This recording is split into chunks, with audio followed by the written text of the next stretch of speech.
of the different aspects of our mind, of our brain, they impact each other. Even things that you don't necessarily think are related. And one of the greatest impacts upon our brain/mind is trauma.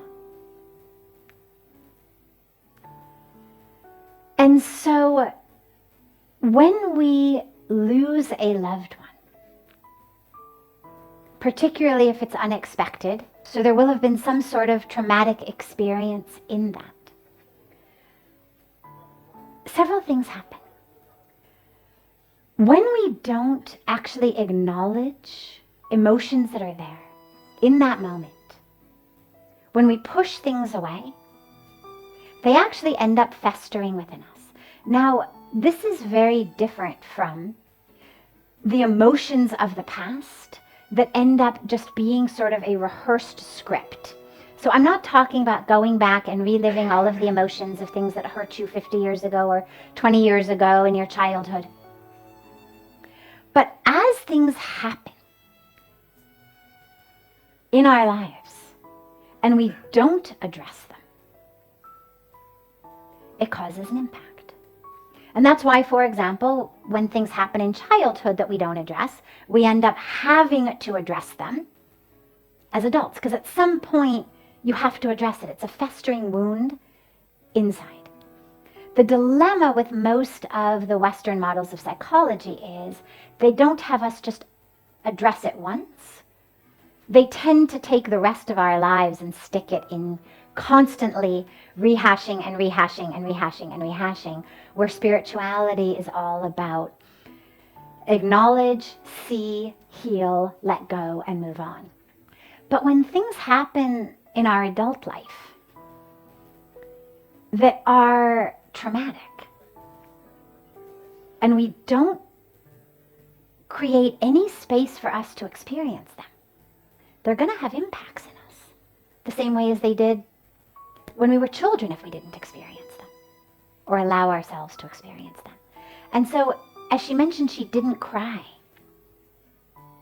There was a level of aversion to, pushing away of, denial of an aspect of the self, a pain within the self, that is very difficult to do. Even if you tell yourself, I'm not going to cry, I'm not going to cry, I'm going to be strong, maybe for his kids, maybe for our mother, nonetheless you cry.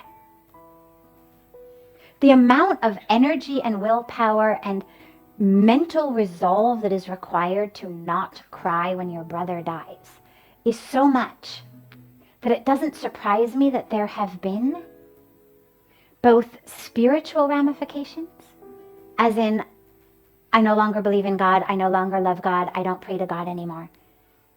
Because of course, if there were God, how could this have happened? But also that I have been pushed away from the functioning of my own brain, mind, and my own heart. My heart that feels for God, that loves God, I've pushed that away. Because how can I love God and not actually feel inside what has happened about my brother?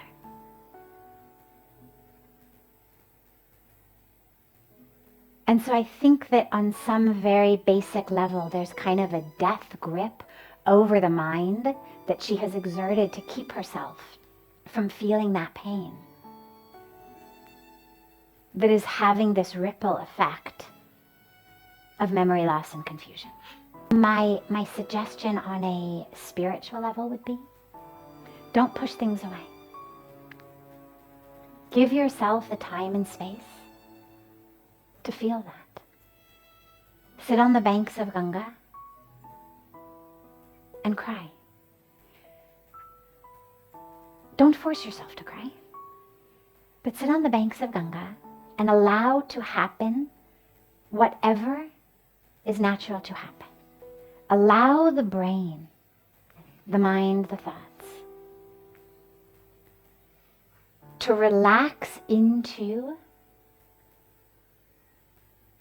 that freedom that doesn't have this death grip of don't think that, don't feel that, don't go there. allow a spaciousness to come back to your mind. There are a lot of areas of your mind right now that are off limits. Bring them back on limits. So if I say to you all here right now, here we are enjoying ourselves in satsang, but if I say you can't leave, or even worse, if I take all of you on this half of the room and I say you've got to get onto this half of the room, nobody can go. Now we're already full on both halves of the room, but if I squeeze all of you onto this half, so you're super squeezed together, and I say no one can go there, and no one can leave, in a very short period of time, we're going to start to see all kinds of mental distress. Beautiful, spiritual people, you've come together in satsang. Peaceful, loving people, but simply this aspect of being essentially jailed. What makes it jail? I've decided you're not free. This room is heaven as long as you're free. The minute I say you're no longer free, heaven becomes hell. And the same thing happens in our minds. It's not actually about the thought itself. It's about that control that I am trying to exert over it with keeping so much of it off limits. And this is why, by the way, on spiritual paths, when we talk about being free of things like lust and greed and anger and jealousy and whatnot, we're always really clear to emphasize it's not about repressing them. It's not about suppressing. It's not about denying. It's actually about becoming free of them through an awareness of the truth of the self in such a way that there no longer is something to covet. There no longer is an us versus them. There no longer is a need for competition, because I realize I'm not the pawn in the game. I'm the one who's agreed to play it. And so whether I make checkmate or you checkmate me or I'm the king or it's irrelevant. When I identify as the piece on the board, it's very relevant. Who wins, who loses, who's ahead. But when I identify as the one who, in all enjoyment, agreed to play this game, then all of that attachment to the separation, the competition, the gotta get ahead, gotta be, it dissipates. Right? I mean, raise your hand if you've ever played a game with a friend, a board game, a card game, and anything, right? Most people, I imagine. Now, even the most sincere players, you remember, you're not the piece. All of that, the anger, the ego, the attachment, the competition, the greed, all of that comes, the jealousy, because we identify as the pieces on the board rather than as the soul that consciously agreed to come here on earth in this form and to be part of this divine play, this divine Leela. And so being free of those emotions, experiences, vasanas, whatever we refer to them as, isn't about repression and suppression and denial. It's about opening to the truth of who you are, and those things automatically dissipate. Whether it's greed or it's lust or it's competition, it's all rooted in this sense of I'm an object, you're an object. And either you're going to be an object to give me something I want, some sensory pleasure or some property or some money or some prestige or some job, or you are an object I need to fight with. You're a hurdle, you're my competition. But it's all rooted in this ignorance of separation. And that's where the light, the truth of oneness comes and dispels that. But what you see is what happens in the mind, in the brain, when we literally try to squeeze it in a death grip of, you can't think about this, you can't feel that, you can't go there. It turns what could be heaven in our minds into hell in our minds.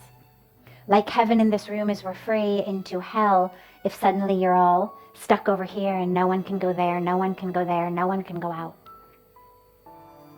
And this is where the ultimate goal is freedom.